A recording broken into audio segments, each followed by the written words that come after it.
Welcome back, everybody, to the most sincere and the most sensational and the most interesting transfer show there is around. It's DR Sports Transfer Show, live at 5. I am Dylan, and I'm joined here by Kwam today. Welcome back. It's good to have you back on the show.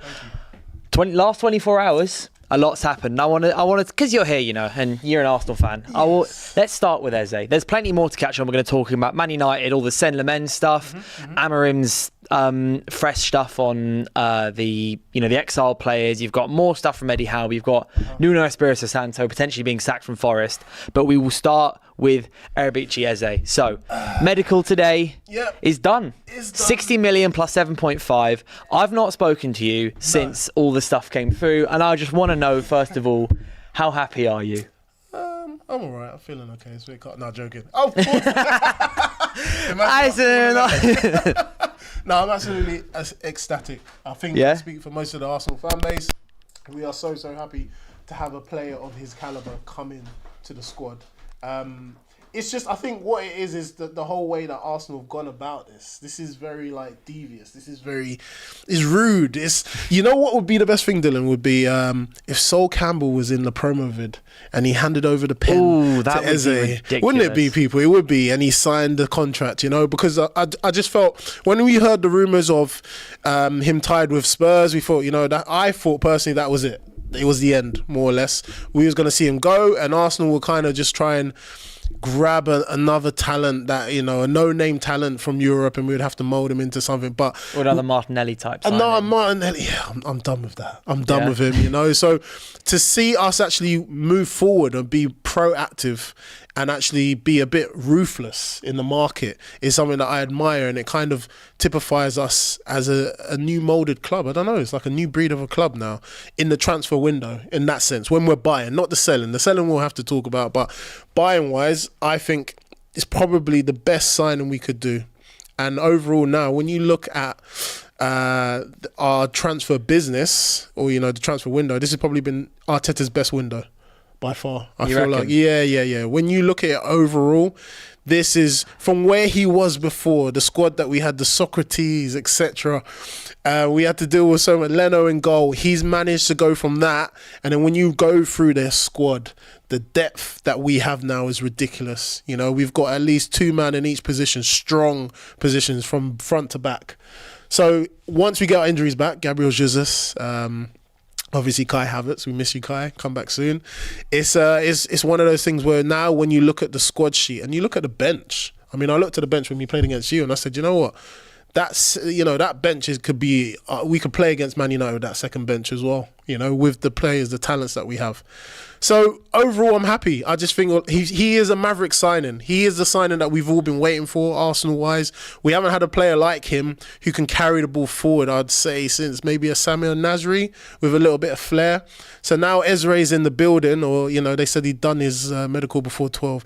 He is eligible to play against Leeds, but I don't know if he'll feature, but he should be in the Emirates Stadium. So, yeah. So on the latest on that, just to give you a bit of an update, so Ben Jacob has said not playing against Leeds. Definitely not playing against Leeds. But some of the comments, I don't know how confirmed or not confirmed this is they're saying 8 p.m. announcement, and then it'll be presented tomorrow against Leeds at 5:30. Ooh, I've since we started doing this, Man United. So obviously I'm not wearing a United kit today, but I am a United fan. Since we started doing this, the whole presentation thing at the stadium, I've always really enjoyed it. We did it for the first one we did was Raphael Varane. Yeah, that was mental.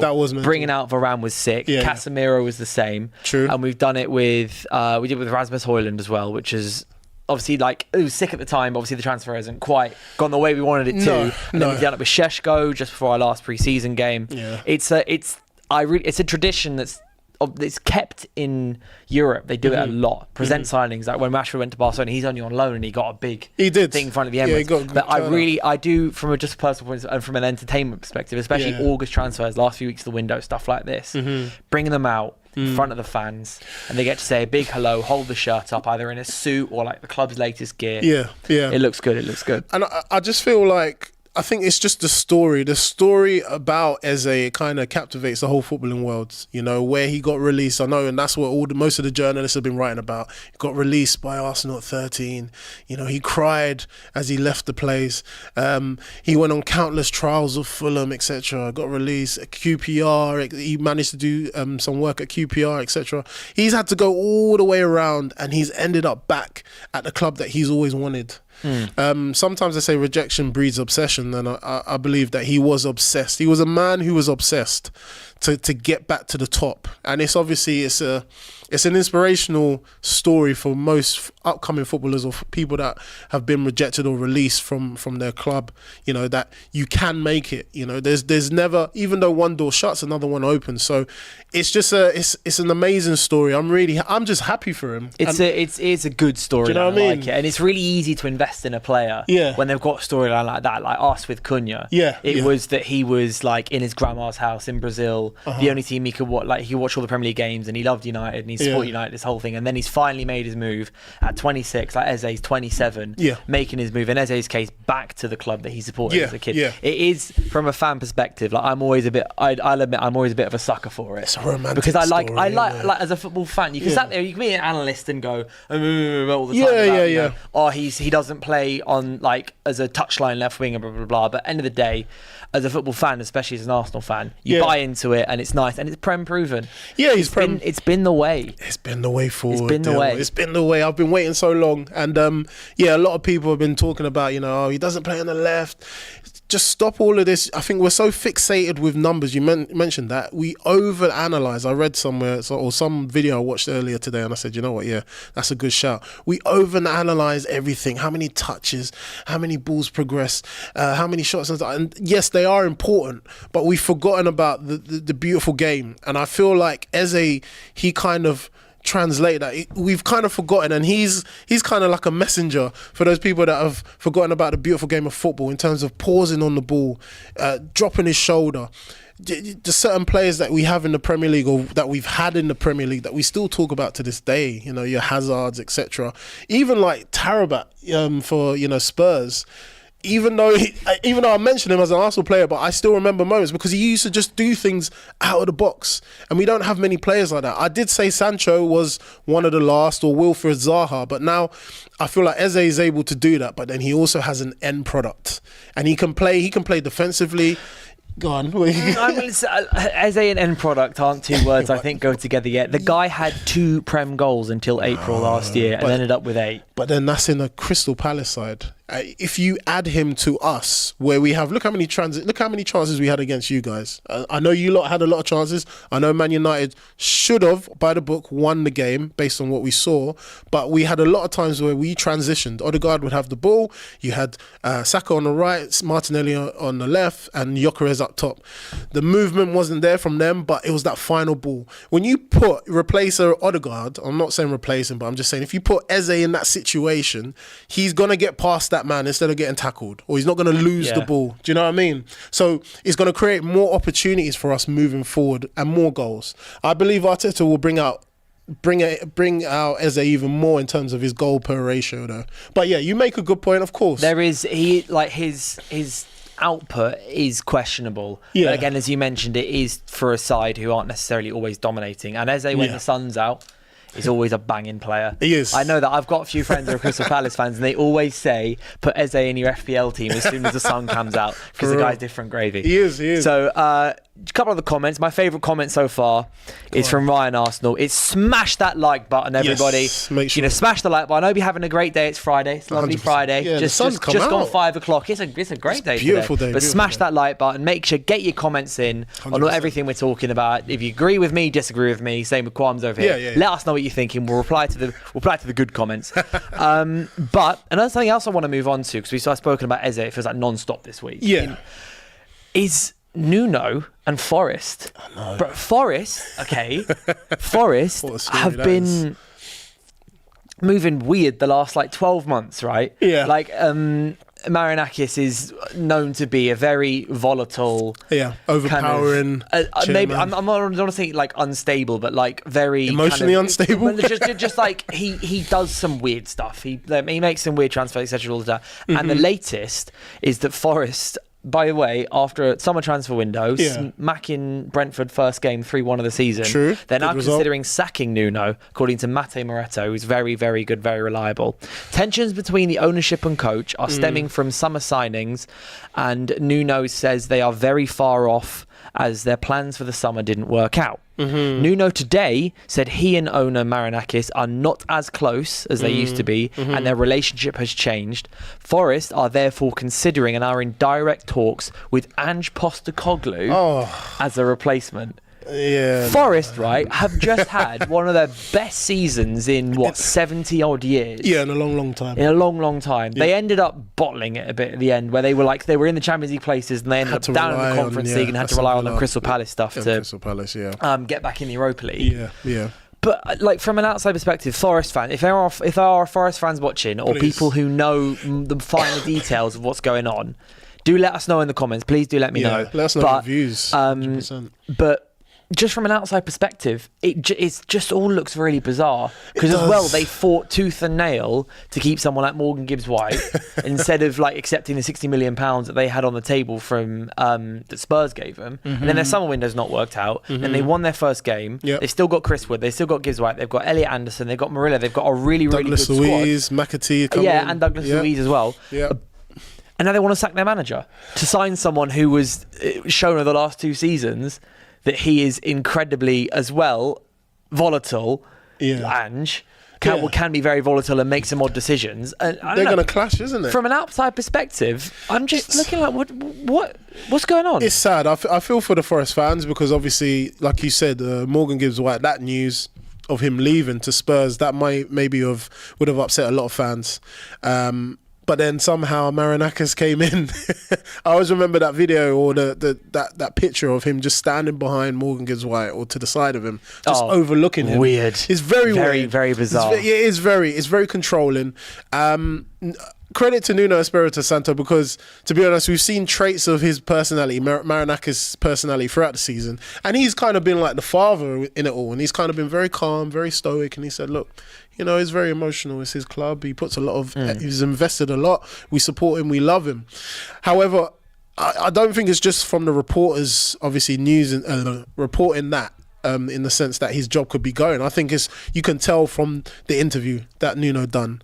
And, for you to say that you're not having a good relationship is not... to say that publicly is about you and basically your boss. Right. That's mad. More or less is curtains. From what we've seen in the history of the Premier League with managers, as soon as they start coming out and talking about the chairman or whosoever's in charge, the owner, that's more or less his last few days. So he's probably been told, if anything, that, look, you can manage this last game, but we are looking elsewhere. So, I reckon potentially do you reckon? September international break. Yeah, I reckon they'll get 3 games off your pop.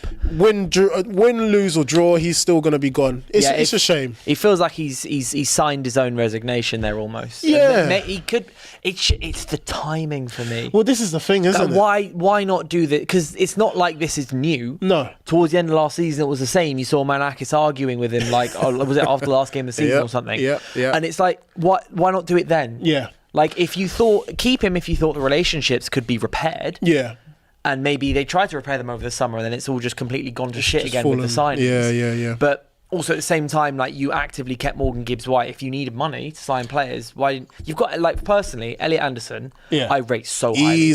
I think Elliot Anderson is one of the best young midfielders in the league at the moment, especially outside the big 6. I agree. I'm looking at him and I'm thinking that is a 50, 60, 70 million pound midfielder there. That's a Man United player, mate. He would in our midfield too. Yeah. It's a Man United player. I'd love it. Yeah, no, he's quality. He's quality. But I'm like, and also as well, like, this is the Forest job has very much saved Nuno's reputation. He was good at Wolves and it all failed at Spurs. And then he's worked his way back up and he's brought Forest and he made Forest a fantastic team last year. He did. They played some wonderful football.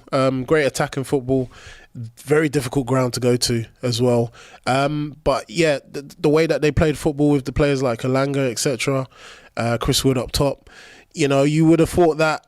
And I'm just, obviously, I've got a few of the signings up here, and I'm like, you know what? They still got good signings. They've made good signings. So on the flip side of that, I'm saying, all right, Nuno, why are you complaining? Because it seems like you're bringing in the players. You haven't let go. What he said is, I think it's the plan. Maybe they've brought in good signings, but they weren't the A-list. Like, they weren't top of the list. They weren't top of the list. Maybe, which has happened to a lot of non-Big Six clubs. But you're not going to be able to. You're not going to be able to have the pick from the top, unfortunately. Not yet, unless you're in the Champions League. Let's say that's your leverage. But Europa League, you're going to get average players that are going to kind of like raise their eyebrows and say, you know what, maybe I might hold out for a bigger club. Yeah, I hear it. Do you know what I mean? So, Marinakis, I wouldn't want to work under him because of his temperament. It just seems very up and down. Doesn't seem like it's stable.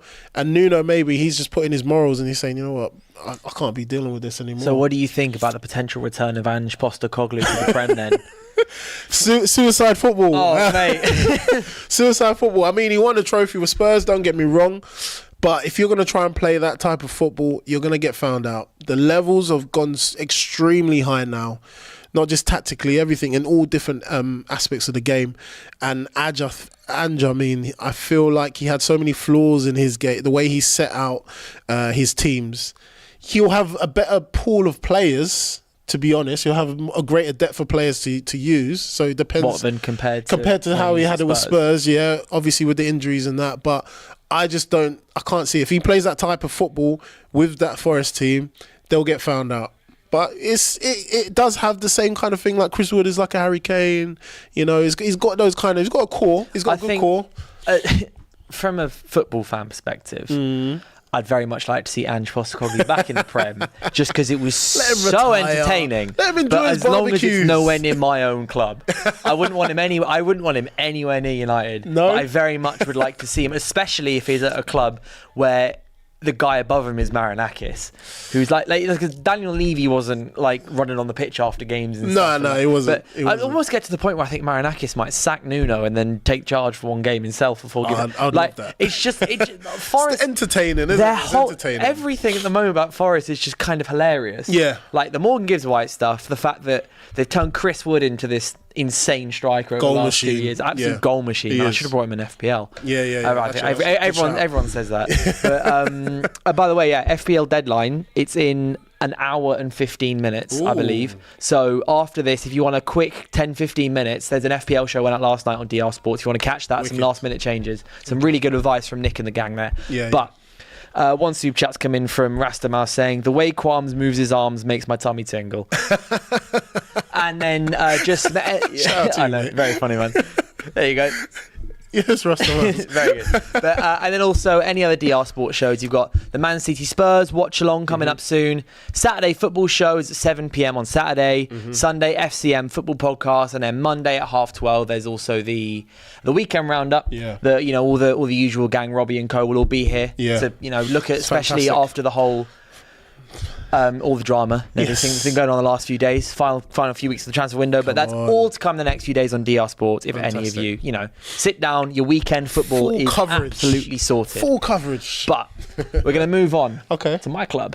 Go on, yeah. My club, Manchester United. Yeah. So we need ins and outs very much in these last 10, 12 days of the window. And Ruben Amorim today was speaking about the players who've been exiled. So you've got Rashford's gone, but you've got Tyrell Malacia, Anthony, Jadon Sancho, and Alejandro Garnacho. And Amorim was asked, none of them are gone yet. Like Rashford's on loan with an option to buy, but the rest of them, they're still here. Yeah, they're still hovering he around. was just asked, was what the actual question was, do you think they could have had a positive impact if they had been kept in the squad versus if they hadn't? And Amorim's reply was pretty much along the lines of, I know that it's not a good thing to have players in this situation, but it's clear they want to play in a different club. That is clear. So they've clearly said to them, we want to move, which is why Amorim's gone, all right, you're not part of my plans. You're going away. And he said, so we're trying to arrange everything for both parties to be happy. So I have to try and imagine to have training with the guys that I think are going to be here in the future. And the other guys are training and preparing for their next chapter. When the window is closed, it's a different story. When the window is closed, we have to receive the players and start a new life. Anything can happen. Right. So, with respect to the what is going on at the moment at United, Jadon Sancho is currently refusing to accept basically everything that comes his way. Like Chelsea wanted to keep him on a wage package of about 150 grand a week, which it's about maybe half what he's earning at United. But it's a fairly substantial package when you take into the fact that Chelsea tend to offer and contract 2 years after they first sign someone with a big wage bump if you play well. Yeah. And then he's not so far not signing with Roma, despite the Rome want to play with him. He said that Turkish clubs, he's not considering Turkey until September. But then you go, mate, September is in literally 10 days. It's in 9 days until September. Get a move on, mate. Antony's holding out for Real Betis, even though Fenerbahce have come in and said they're willing to pay the 35 million that United want for him. Right. And he's had offers from Saudi Arabia, Atletico Madrid. I believe Brighton have inquired about a loan for him and things as well. But he's holding out for Real Betis. Right. But I have a feeling that Betis are going to try and lowball United right at the end of the window. Yeah. And United are going to go, no. Yeah. And the Betis are going to go, what? We're going to go, no. We said we weren't going to accept your offer, and lo and behold, they're not accepting the offer. And then Rasmus Højlund is being closely linked with Napoli as well. Yeah, so they've lost Romelu Lukaku, and so Napoli apparently have, and Antonio Conte, according to Damasio, Antonio Conte has said Rasmus Højlund's my number one. Ooh. So interesting, and Højlund said he wants it to be a loan with an obligation rather than a loan with an option, and Napoli have gone, all right, we'll think about that. Like, they're open to doing a loan with obligation. So it looks like for us United fans out there may finally be some exits and sales going on. And amid all of that, and I'm really dumping all the transfer info on you, Kwame. No, it's good to hear. Today, in the last 2 hours, it's come out that we are close and are set to sign goalkeeper Sen Lemens for 17 million from Royal Antwerp. Okay. Who is a goalkeeper who I can't claim to have watched a lot. No. But he's one of those goalkeepers that I've read stuff about him and everyone goes, his stats are mad. So he had an 84% save percentage last season in the Belgian league, which, you have to then preface, it's in the Belgian league. Yeah. But he's someone who Courtois has previously said would be very good for the Premier League. United like him. This is Ben Jacobs saying United like him because he's very commanding in the 6-yard box, very demanding of the defence in front of him. Yeah. And he's very organisation, he's big, and he's like a kind of athletically like a young De Gea. Type goalkeeper. This is all just from what I've read. If there are other opinions out there, or if any experts watching who know about Lemens, do let me know in the comments. But United very much mean business in these last 10 days of the window, and they very much have to mean business in the last 10 days. So I think there's going to be a lot. Yeah, there's going to be a lot of movements between a lot of the teams and the players, especially at United's end. Just read it through a little bit about the goalkeeper 23, and you mentioned some key characteristics that we noticed was a weakness in playing against you guys just on the Sunday or on the weekend just gone. Is obviously commanding that area. Punching the ball out, just controlling your area just seems to be a big thing for Man United. But then also for any team, it's an integral part. A goalkeeper, having a good, strong goalkeeper, vocal, very good with his feet, of course. And if this guy fits the bill, then of course, then bring him in. But then what would happen with Onana? I know he's injured at the moment, but what would happen with him? What would happen with Bayern there, etc. But it's good for Rasmus Højlund. I think he needs that move back to Italy, specifically back to Italy. I do feel for him, and hopefully that Italy move will be good. It'll be good under Conte, 100%, and at Napoli, he'll turn him into a goal machine. You watch, people. He's going to turn him into a goal machine. I got to say, on Rasmus, banter aside here, on Rasmus Højlund, I still believe there is a striker there, just not a Premier League striker. The guy is quick as hell. We've not seen it, right? Yeah. But he is actually United's fastest player. He is. Yeah. He clocks our fastest speeds every season. He's rapid. Oh, I didn't know that. But no one's seen it. He's got really good shot power on him. Okay. And at times his movement in his first season was very good. Like, he's very good at playing decoy and like knowing when to play decoy. That's why McTominay scored loads of goals for us in his first season, because Rasmus knew when to run and knew when to play decoy. I know it's a ridiculous thing to say, but I do think if Højlund goes back to Italy, plays under Antonio Conte, and he has the luxury of playing and competing with someone like Lukaku, rather than being a guy who has a bad game and he's got no choice to play, and then no choice to play, and then no choice but to play constantly. That's what was his big downfall at United last season. And also I wish him all the best as well. He's been so professional. He hasn't complained. He's obviously not playing. He says he wants to play. He's a United fan. Yeah. All that. So overall, I do think that there is a player in there, and if we can get 40 million for him, that'll be good business. And then I'm just going happy days. Yeah, that'll be good business. Happy days for us. But then also it's a thing of, if you did keep him second string to Sesko, and then who else have you got up top who can play there? I know people mention Xerxes as kind of like a false nine or whatever, but it'd be good for you lot to have an understudy like Højlund. But I just feel like for his confidence, for his morale, he needs to go back to Italy, find his confidence again, and surely he'll come good. But yeah, it'll be good business for United. It's also it's moving to the team that just won the league. It's not like he's going to some second-rate team.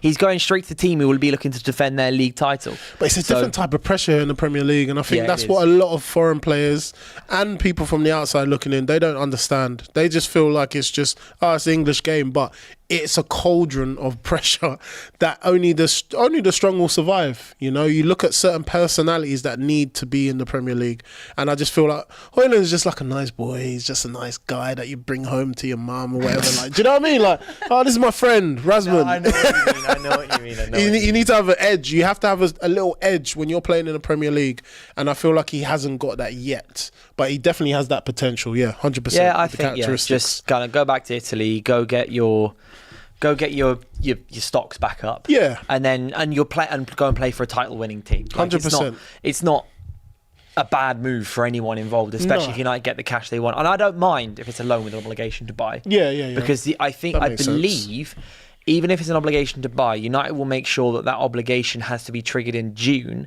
which means it's still part of this season, because the new books hit 1st of July. 1st of July, obviously the window opens in June. Yeah. So I think they'll make sure it's something that will be triggered in June, before, and it just funds our Carlos Baleba funding. I'm so. By the way, this is just me thinking. It's coming, But I'm so convinced. I don't know if in a year's time this is going to get clipped up or not. But I am convinced that we are going to sign Carlos Baleba next summer. But I do want to go back to the you asked before about if we sign Lemens, what's up with Onana? Because Onana is staying. Okay. And I believe we wouldn't be doing. I think there might be. This is me theorising here. This isn't any sort of info I've heard or anything. Okay. But so Altay Bayındır starts against Arsenal, doesn't play well. No. And he actually played okay, but he had a big blunder in a big moment. You can't have that with your goalkeeper. No. So I think Amorim's turned around and gone in training this week and gone. Onana's starting, and then Bayındır's gone. Right, so I'm just going to sit on the bench for 12 months. Can I go? And so United have gone, yeah, you can go. Right, okay, we're going to go and get a new goalkeeper now, because it's so obvious. We're not going to sign a new goalkeeper unless one of the three we have leaves. Onana's not going, Heaton's not going, it leaves just Bayındır. So Bayındır will see that he's not starting again. He's immediately out of the starting 11 and Onana's back. And Bayındır will see that his future is going to be 7 games, 4 in the Carabao Cup. And maybe 1 more in the Premier League and 2 in the FA Cup. And I think Bayındır might have turned around and gone, guys, if I'm not starting, I want to leave. And so United have gone, yeah, that's fine. And then that's why they've suddenly really quickly gone like this with the Lemens link. And what it is Onana will be number 1 to start with, but we finally have someone who can genuinely challenge him. Because Bayındır was never, ever, ever close to challenging Onana, really. I really think Onana is a level up from Bayındır. Both were horrible last season, but Lemens is a different story. I think that will genuinely be 2 goalkeepers competing. And Lemens at 23 will then improve over the season, and then Onana might go next summer. But then surely, because I remember when we had this scenario with David Raya, etc., Ramsdale, and people were like, surely you can't have 2 keepers. There has to be a number 1. I don't feel like Onana's good enough to be number 1. I feel like he has too many mistakes in his game. And what I mean is we're not signing Lemens to be the number one. We're signing Lemens to compete with Onana. Because also, if he's 23, I don't want suddenly throwing a 23-year-old goalkeeper into our starting 11. Hey, but what like about, just learn over time in training and everything, and then make your way up there. You see what City have done with, is it Trafford, isn't it? Trafford, how yeah, but they're also trying to sign Donnarumma. True. And they still have Edison. But they started. Didn't Trafford play? He played the first game, isn't it? Yeah. Yeah. It's clean sheet. Yeah, for sure. Game, but and he's young, so it can be done. I think City are trying to sign this. They want almost two number ones in the way of, and you genuinely have to, because like having Onana and having him as your only option, and like there is no one. And the same with Rasmus Højlund up front. There was no one else, so we had to keep playing this striker who kept stinking it up. And with Onana, it almost felt as if, we could bench Onana, but then Bayern didn't feel like an actual improvement. Yeah. Because like back toward the back end of last season, like he was conceding, like the goals he conceded against Newcastle and a few other teams were just terrible. They were woeful. Exactly, that's what I mean. So like even like Onana's replacement comes in and he's worse. Yeah. Like sick. We may as well stick with Onana even if he's playing badly, which is what I think happened. Damned if you do, damned if you don't. Yeah, it's a shame. The wrap up, Haven has just mentioned AFCON. Very good point. Oh, yes. Onana goes to AFCON. Lemens is also there. Good point. Yeah. Very good point. Yeah, Very well done. World Cup. Didn't catch that. And AFCON, obviously. So a lot of players will want to be playing regular football. But yeah, AFCON is going to play a big part as well in the Premier League. Especially for us, by the way. Yes. And Bumo, Ahmad, Onana, and a couple others. It's... Yeah. It's that's going to be quite interesting. What was also interesting was obviously this week, was it the PFA Awards? What did you think about that? And obviously it kind of got overshadowed. Obviously Salah won it, but then it was the whole message from Isaac. What did you feel with that whole situation? Incredible stuff from you there. The lovely segue. Was it a segue? Because literally it's the next topic on it, man. Sorry. That was 10 literally out just of 10. come in my head, yeah. Why you should be presenting No. that? You're good. Yeah, so it's inevitable that was going to happen. Yeah. The situation is it's uglier than the sporting Gyökeres stuff. I thought the sporting Gyökeres stuff was going to be the ugliest thing that happened this summer. This has overtaken it. No. This is so much worse. This is EastEnders all over. It's so much worse. Yeah. But it's a good thing you brought that up, because we'll spend the last bit talking about the Daily Isak. Good. That's what this is. It's the Daily Isak every day. I've been on it with AGT twice this week, and both times it's just AGT talking about Isak. He can't stop. He actually can't stop. But basically, so that all happened. Isak put out a statement saying, promises have been broken, and then Newcastle went back and went, what promises? Yeah, name names. Effectively what they said. Name names, they went, go on, what promises? And today, Eddie Howe was asked about everything. I heard about that. And he said, Eddie Howe, to sum up, what he said is he thinks it's a lose-lose situation for everyone involved now, because no matter what happens, someone loses out.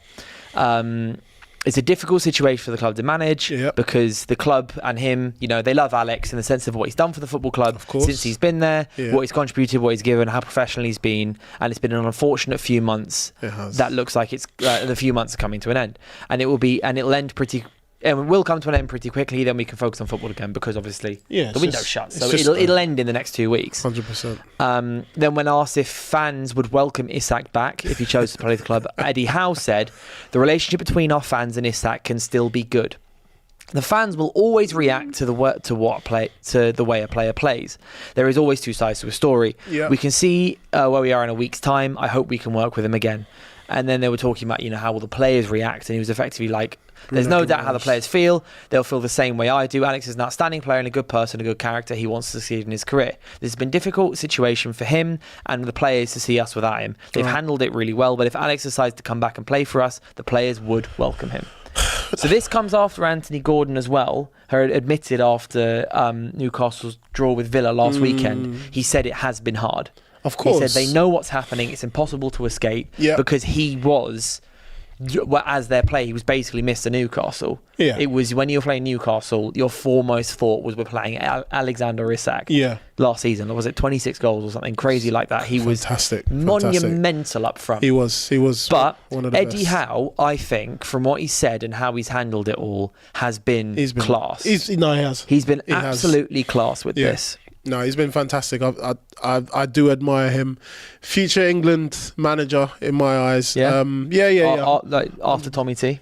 Yeah. After Tommy T, 100%. After Tommy T, but yeah, I feel like Eddie Howe's got all of the credentials in the sense of he knows how to manage. He's managing this whole situation very well. If you put this situation or this scenario on most of the other managers, I don't think they would have handled it as calmly and as professionally as he has. He's always maintained an equal side in the sense of he understands he represents Newcastle Football Club, but then he also understands he has a unique relationship with his players, and that's why he kind of talks about. That's why he talks about, Isaac coming back and saying, you know what, we're more than welcome to have him. He'll be fine. But yeah, we're human beings, and at the end of the day, most of the players, Bruno Guimaraes as well, he obviously put out a nice little picture in his Newcastle top. You can tell that there's tension amongst the group, and it's always going to be like that. But I just... it's two different sides to it, isn't it? I don't know the full story, but from what I look at it, the longer you hold on to him, the worse it's going to be. And that's where Eddie Howe's kind of saying it's a lose-lose. If it's a thing where you can just shift the player and you get a certain amount of money for him, why not do it? And then you have enough time to look for another player in the transfer window. It's like Newcastle are trying to long it out to the point where obviously Liverpool give up, and then they're going to have a disgruntled Isaac. Is he going to perform? If he does stay with Newcastle, is he actually going to be performing? Or is he going to be holding back and saying, you know what, screw you lot, I can't be asked to perform, you lot. I can't be asked to score goals. Do you know what I mean? Because it's one of those things of, I watch Isak play and I just think he's so damn good at football. Yeah. I don't think it matters what mood he's in, he's going to play well, because he's not going to be on the pitch and go, I might not take a shot here because I'm a bit annoyed. I think he's just so good at football. Yeah. If let's say he stays at Newcastle, he might not score 26 goals. He'll probably still bag 15 to 20 at least. That's still like bloody that. good. Especially but there's so many strings to this, because you add the fact that Liverpool are playing Newcastle on Monday.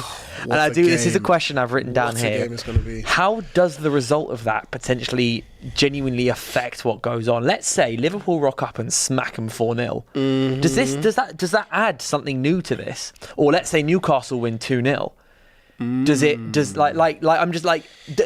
There's obviously the fans will react to it, as fans always do here and there.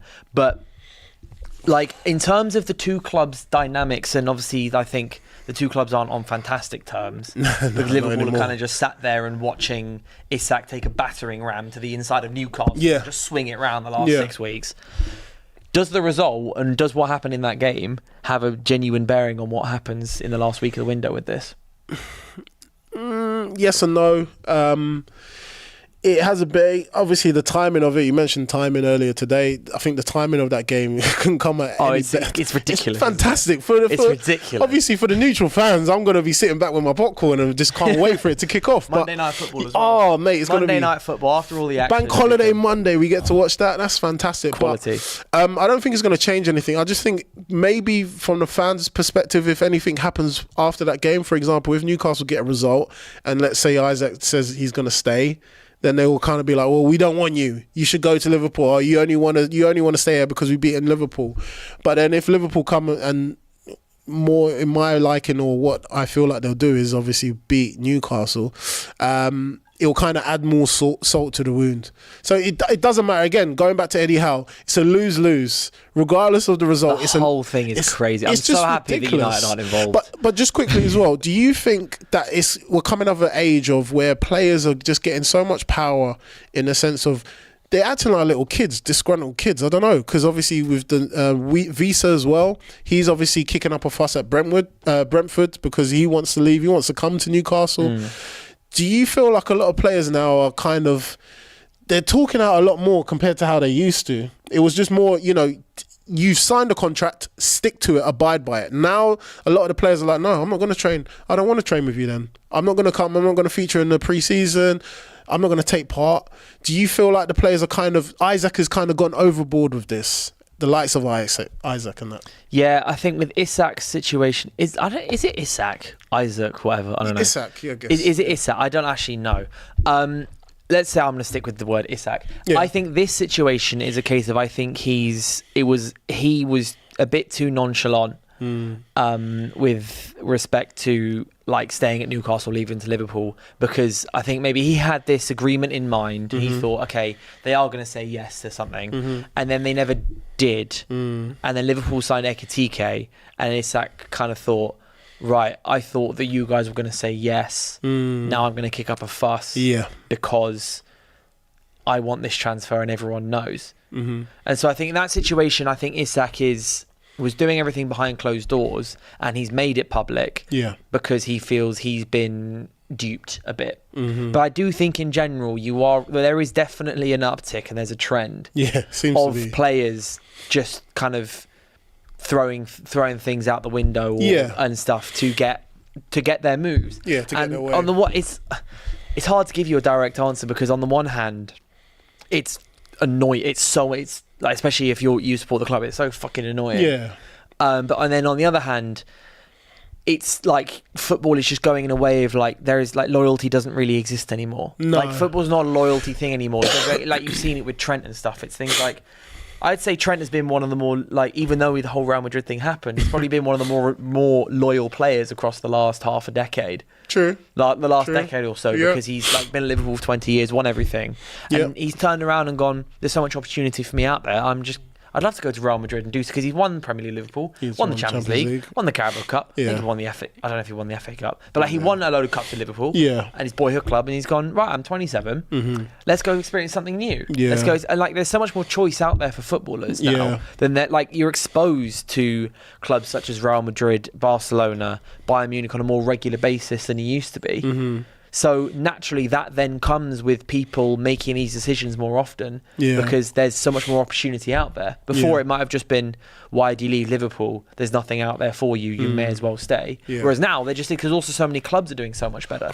Clubs like Forest and clubs like Newcastle. I know Newcastle is a bit of a shocker window, but I mean, in the way of like, even the quote unquote smaller clubs are now better destinations, because Newcastle just won a trophy. They've proved that they can create players like Isak, like Joelinton and things. So it's hard to say it's a bad thing to do, or it's something the players shouldn't do, because it's a natural reaction to just so much more choice existing. That's how I see it. I kind of understand why players are doing it more. But because it's just a natural progression of how people react to opportunity and choice. True. But I think so when it gets to situations like Isak, when it gets so messy, it means someone's fucked up somewhere. It seems like they're holding him hostage. It seems like Newcastle are literally holding him hostage. But at the same time, they, like you said, they have the right to, because he's under contract until 2028. But if you had a business, if you had a big establishment like that, and you had one of your employees who's behaving like that, what would you do, really and truly? You would let him go. As a bad apple, you say, you know what, as much as you bring in X amount of money for me, blah, blah, blah, you're affecting the whole group of players, etc. It's probably better that I just cut off my losses and I let you go, and I get some money back from it. You might as well do that. That's how I kind of look at it. But yeah, I guess time will tell. But yeah, the transfer window is still open. Every day they're talking about it, but it's just getting worse and worse for both sides. Yeah, it's a weird. I kind of want to see it not happen, just because I want to know what happens at Newcastle if he stays, from a pure entertainment value. Yeah. I just kind of want to see what happens, and also if he goes to Liverpool, it's just irritating, because they've just signed another good player. I know. I can't be bothered. Can't be bothered with Liverpool improving even more. I got one last question for you. So we're going full circle. Go on. Back to Erebichieze. How do you say his first name? So I've seen. I know Paul Mercer's not necessarily the person to take gospel as opinion-wise, but I've seen generally Arsenal fans, so a certain section, I'm not saying you specifically, say this is a title-deciding signing. I want to ask, just for your take, on is this a signing that tips Arsenal into the title conversation? Because I say Arsenal are in the title conversation. They have to be. You can't finish second 3 times in a row and then go, oh, we'll take it again. You're in the title conversation. You are, and you have to be. As a club, you have to be. But does this give you a massive edge in it, or is Eze being overrated a little bit as a signing at the moment? No, I don't think he's being overrated. I really think, and the same reason why I was kicking up a fuss for him being linked to Spurs, I said if you add that type of player to any of the top 6 teams, just in general, he's going to elevate you, because there's not many players that play like him in the league at this very moment. And then for us, what we're crying out for, what we've been crying out for, is a player not just on the left wing, but just a player who is willing to take risks. When you look at his game, Eze's game, that's what he does throughout. And he's not always in a set position. Sometimes he will drop and receive the ball deep, but it's what he does. He's very dynamic. He's very individual. Like, you know, he does things out of pocket, and that's something that Arsenal haven't got, and we need to kind of get rid of this. The maverick player, exactly. Like Cunha for us. Yeah. Exactly. Look what Cunha was doing against us. Oh, you know, ripped you to shreds, right. He done something to Declan Rice. I remember he done that little turn on Declan Rice. But no one. Rice, I got to say, Rice and who was it? Ben White were getting turned. Cunha, by the way, he only had 35 touches. Sorry to make this down. He only had 35 touches that game. He did. A touch every 3 minutes. And yeah, it was good. He was good. But he's that type of player, and we haven't had that for a long time. And this is what I'm saying. So, yes, to me, it's the final. It's a cherry on top. I said this before last time I was sitting here. It's a cherry on the top because he gives us something that we haven't had. He adds to us where we've been able to control games. Our biggest problem is obviously breaking down low block teams.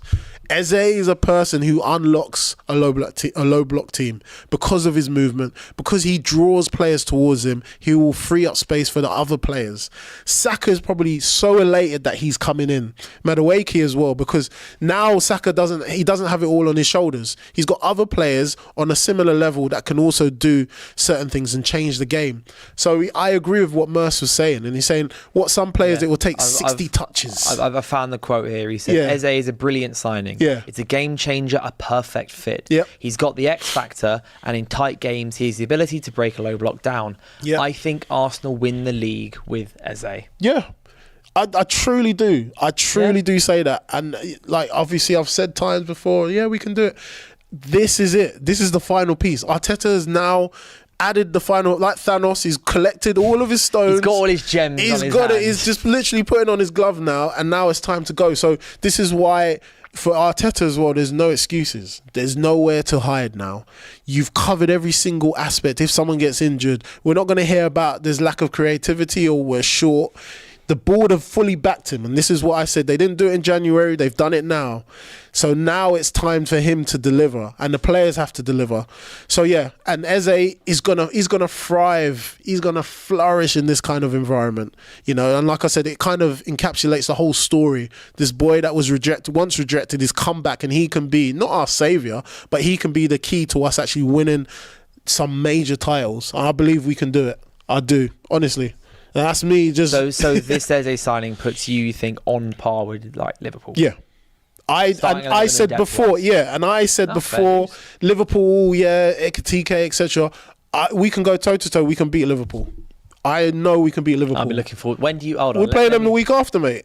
We'll play the week. But when's the second game? Second game, I think it's later on. Later? Is it? It's in January. Yeah. Ooh, straight after Christmas. We can beat them. Interesting. We can beat them. Let us know what you guys think in the chat, obviously. But I believe we matched them now. Obviously, Liverpool had the injury with Frimpong. Yeah. What are they going to do with that now? They haven't got... Arne Slot came out and he said, we haven't got any right backs. Well, look at Conor Bradley. Look at your internal solutions, Slot. Hey, that's what we had to do. We didn't have Ben White. We didn't have Tomiyasu. We had to put Partey at right back. We didn't have Gabriel Jesus. We had to put Kai Havertz up top. Moreno. And we still managed to get results. So it can be done. But now we've got a fully fledged squad with depth. Once we get Gabriel Jesus back, my goodness me, that's like another signing as well. But having Eze, it adds to the competition as well. And that's something I think Troy Deeney mentioned. And he said it might upset the players. No, it's not going to upset the players. The players are now going to have to pull their finger out their asses.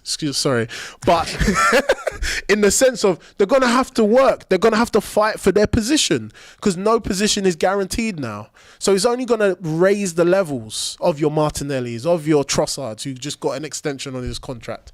Well, it's not an extension. He just got pay rise. He got pay rise. Bizarre. So they need to do more. But I believe so. I agree with Merce. Shout out to Merce. No, fair dude. What do you think? I still don't think you're as good as Liverpool, but I think it just gives you something that you clearly like. Okay, when we played on the weekend, United played Arsenal. I was at no point worried about your left flank. No, I really wasn't. Not Calafiori though. No, I know he scored, but like at every point I looked at it and I thought, right, we got Lenny Yoro on the right hand side. I'm calm with that. And Lenny Yoro was fantastic. He marshalled you guys really well on that right flank. I thought De Ligt was and De Ligt was he was really good, phenomenal against Gyökeres. Yeah, he was good. But I just think in general, your left flank just looked a bit meh. And Eze changes that. I will be open, I'll say this. I've said this a couple of times on this show. Yeah, go on. I did think that Spurs was maybe the better move for him personally in terms of his position and being the main man, etc. But after watching how high your because the reason I was looking at it, I thought Saka's such a left wing, touchline winger on the right hand side. Yep. So you want to make sure that your left wing is also a touchline winger to make sure that the opposition defence is always as stretched as it can be. Mm-hmm. Especially with Gyökeres trying to run through the middle, it gives him the most space. And I was looking at Eze and thinking if he's on the left, he loves to come in. Yeah. And I was looking at it going, so your right wing is going to be out wide and then your left wing is not, which leaves less space for Gyökeres. But then pulls off. But then watching Calafiori play so high and play so wide, because when he played last season, like Lewis Skelly would kind of invert a bit at times when he was at left back. Yeah. But if it's Arteta's long-term plan, he was playing Calafiori was playing high and very wide, which would therefore be that touchline person. It wouldn't be a touchline left winger, but just would be someone on the touchline, which keeps the defence stretched, meaning that Eze plays a little bit more in that pocket. Kind of that half space, that pocket, which is perfect for him. So if you are going to play Eze and continue playing like that, I can see how Eze can work brilliantly as your left winger, despite not being someone who hugs the touchline.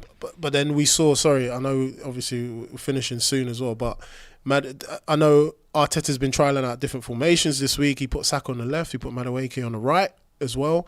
Eze, yes, he can float around in between those spaces. And the thing is you can prepare to have an Eze on the left, but he can, like you said, he can internally, he can get himself in the middle and then obviously open up for a shot. The difference now that we didn't have before is that we're going to have so many moving parts in that front three that the defence they're not gonna know what to do, and that's similar to how Liverpool, when they get into their transitions, very difficult to stop them, and that's where I'm saying that's where we lacked that dynamism, or in terms of that movement across the front flank. It was very robotic. We saw it against you guys; they were all kind of running into each other instead of spreading out. So I just feel like Eze will brighten up a lot of the players around him, but it will give license to your Calafiori to kind of bomb around on the outside. But then also it's just going to be amazing. He makes you so interesting. He will make us a better team. He makes you interesting. I'm looking forward to see it. As a United fan, I'm not looking for us to try and push to win the league or anything. So I'm very happy to sit back, let my club do their thing. Beat the teams we need to beat, and see what points we can take off the rest. Definitely saw improvement. And then just watch the title race happen. Definitely saw improvement. It's not where I want my club to be. No. But it's an interesting dynamic because I'm very positive about United doing well this season and playing well, but also I know that we're not going to be fighting for first. So I'm happy to just watch it happen, and then we can be back there at some point in the next couple of years. But thank you for coming on today, Kwame. No problem. It's been great. No problem. Always happy to have you on. Thank you. And remember, Man City versus Spurs watch along tomorrow. Big game. Be a very big game. 12:30 kickoff, so that'll be live from around 12 o'clock. Saturday football show is at 7 p.m. on Saturday, and then Sunday the FCM podcast is back as the new season is, and Best of Enemies dropping at 6 p.m. today. So quite literally in 7 minutes time. For those of you here want your more content, obviously you've got Robbie and X and KG talking about the Eze stuff. So even more Eze content for your Arsenal fans, or if you just want to see X get cooked for an hour straight, then head 100%. Over. It'll be a cracking episode, all of that. But remember to subscribe, let us know in the comments if you're not watching live, let us know what you think about what we've spoken about. There's no more transfer shows this weekend because it's the weekend football. But Monday, 5 p.m, I will be back here. Don't know who with, but I'll be here to talk about all of the weekend transfer news leading up to the final 7 or 8 days of the transfer window. It'll heat up. It'll be fun. It'll be enjoyable. So I'll see you then.